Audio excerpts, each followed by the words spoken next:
Hello et bienvenue dans ce nouvel épisode. Aujourd'hui, on va parler d'un sujet qui fâche un peu, mais qui est tellement fréquent. Tu postes sur Insta, tu fais des stories, tu es actif sur MP, etc. Mais pourtant, tes ventes ne suivent pas. Alors, dans cet épisode, on va voir pourquoi plus d'abonnés ne veut pas dire plus de ventes et comment l'email peut devenir ton meilleur levier de conversion sans que tu aies besoin de doubler ton temps de présence en ligne. Et à la fin, je te parlerai aussi de mon challenge Emailing Booster qui arrive dans quelques jours et qui peut clairement changer ta façon de communiquer par email. C'est parti. Bienvenue dans Mission Emailing, le podcast où on apprend à faire de l'email une arme secrète pour son business. Moi, c'est Phyllis, consultante et formatrice en emailing. Après plusieurs années à travailler comme responsable communication et à accompagner des entrepreneurs, je me suis spécialisée dans un canal sous-estimé mais ultra puissant, l'emailing.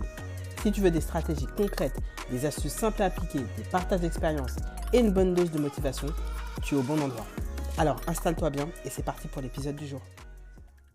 C'est vrai que quand on lance son activité, on a spontanément la première idée de créer un compte sur les réseaux sociaux et en particulier Instagram. C'est devenu un peu l'automatisme de base qui n'est pas mauvais en soi, mais il y a quand même quelques pincettes à prendre. Parce qu'on nous a tellement aussi vendu cette idée que si tu veux être visible, si tu veux vendre plus surtout, il faut beaucoup plus d'abonnés. Alors, pour faire ça, pour avoir plus d'abonnés, on se met à poster tous les jours, à chercher les meilleurs hashtags, à suivre la dernière tendance, en se disant bah, quand j'aurai 1000, 2000, 3000, 5000, 10 000 abonnés, là, ça marchera. Bah, en fait, non. Parce qu'un abonné, ce n'est pas forcément un client. Et surtout, si ta stratégie, elle n'est pas claire dès le début, si ton message, il n'est pas structuré, que tu aies 500 ou 5000 abonnés, ça ne changera rien à tes ventes. Je vois des gens, hein, je ne vais pas citer des noms, mais je vois des gens qui ont des grosses communautés, plus de 10 000, plus de 20 000. Mais rien que quand tu vois des interactions, tu te demandes si derrière il y a des ventes. Donc ça montre vraiment un problème de, stratégie. C'est vraiment ça qu'il faut travailler avant tout, avant de, partir à la chasse aux abonnés. C'est comme ouvrir un magasin et penser que plus tu auras de passants devant ta vitrine, plus tu vendras. Alors que ta vitrine est floue, elle est sombre, on ne sait même pas ce que tu proposes. Alors ce que je te conseille, c'est que avant de chercher plus d'abonnés, notamment sur les réseaux sociaux ou, même, sur ta liste mail, pose-toi cette question simple: «Est-ce que mes abonnés actuels comprennent clairement ce que je vends, ce que je propose? Quelle est la transformation que j'offre?» Tu peux même tester en demandant, à deux trois personnes de ton audience ou en diffusant un sondage, pour leur demander ce qu'elles pensent, que tu proposes. Et si leurs réponses sont floues, bah, ça veut dire qu'il y a un travail à faire de ta part, côté message et aussi côté positionnement.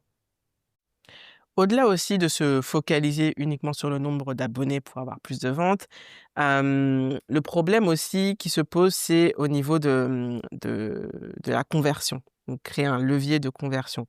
Parce que je pense, hein, souvent que tu fais, déjà un super travail pour attirer des gens sur tes réseaux, pour qu'ils puissent s'abonner, liker, commenter et cetera. Mais le souci, c'est que ces personnes, elles ne passent pas à l'étape suivante. Elles restent juste, spectatrices de ton contenu.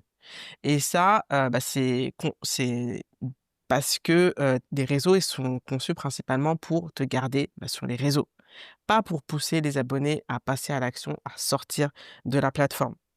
Instagram, TikTok, Facebook, LinkedIn, ce sont des super vitrines, hein, mais pas des lieux d'achat naturels. Les gens, ils viennent pour se divertir, pour scroller, pour se distraire, pour penser à autre chose, mais pas forcément pour prendre, des décisions d'achat importante, même ultra importante.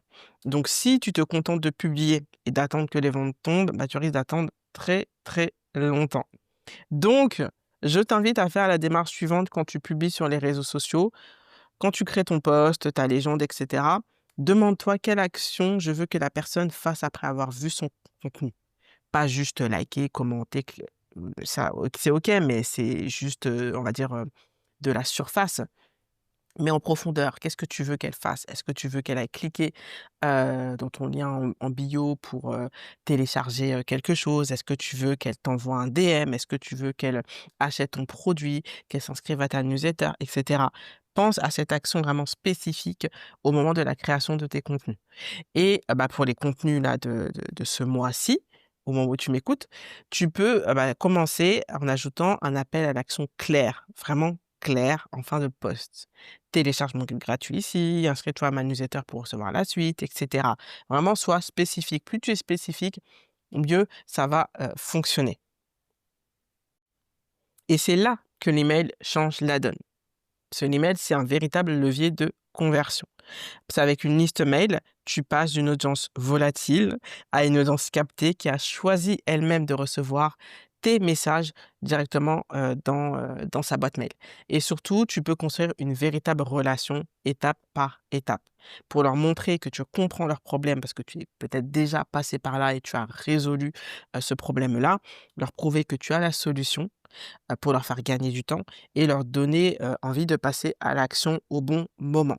Et c'est beaucoup plus simple de convertir une personne qui lit tes emails chaque semaine et qui a fait le choix de les recevoir, qui a appris à te connaître, à te faire confiance, qu'un abonné Insta qui t'a vu 2 fois dans son feed entre un mème et une vidéo de chat, par exemple, et ou alors qui voit tes stories 1 fois sur 2, quoi. Enfin, malheureusement, maintenant, sur les réseaux sociaux, on est entre guillemets «pollué» de publications sponsorisées ou alors de posts de personnes qu'on ne suit pas.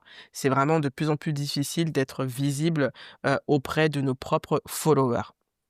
Et comme je le répète souvent, les réseaux attirent et c'est une bonne chose, mais l'email convertit et c'est une meilleure chose et je pense que c'est ce que tu veux aussi parce que tu veux, vivre ton business et que ton business soit stable et surtout rentable.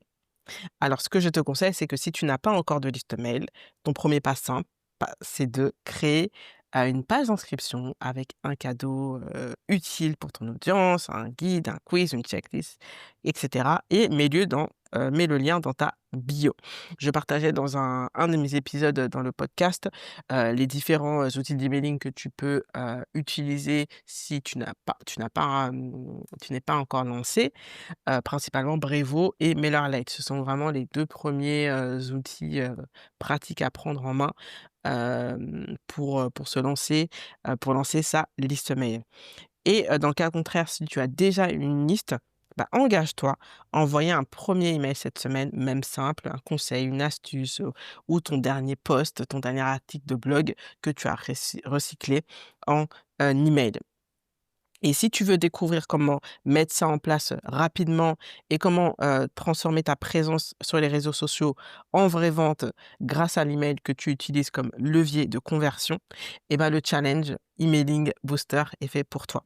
On démarre dans quelques jours. Là, les inscriptions sont encore ouvertes, mais elles vont bientôt fermer, mais tu peux encore nous rejoindre.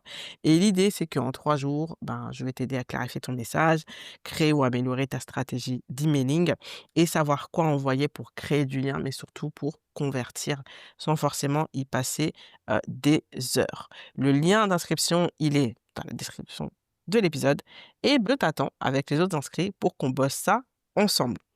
Et si tu dois retenir une chose aujourd'hui de cet épisode, c'est ça.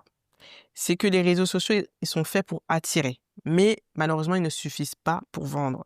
Tu n'as pas besoin de plus d'abonnés, mais tu as besoin de mieux les convertir. Et l'emailing, c'est ton meilleur allié pour réussir à faire ça. On arrive à la fin de cet épisode. Merci d'avoir écouté jusqu'au bout. Si tu l'as apprécié, n'hésite pas à laisser un avis, à mettre 5 étoiles et aussi ne sois pas égoïste, partage-le autour de toi. Je suis sûr qu'il y a une personne qui en aura besoin. Et on se retrouve pour le prochain épisode.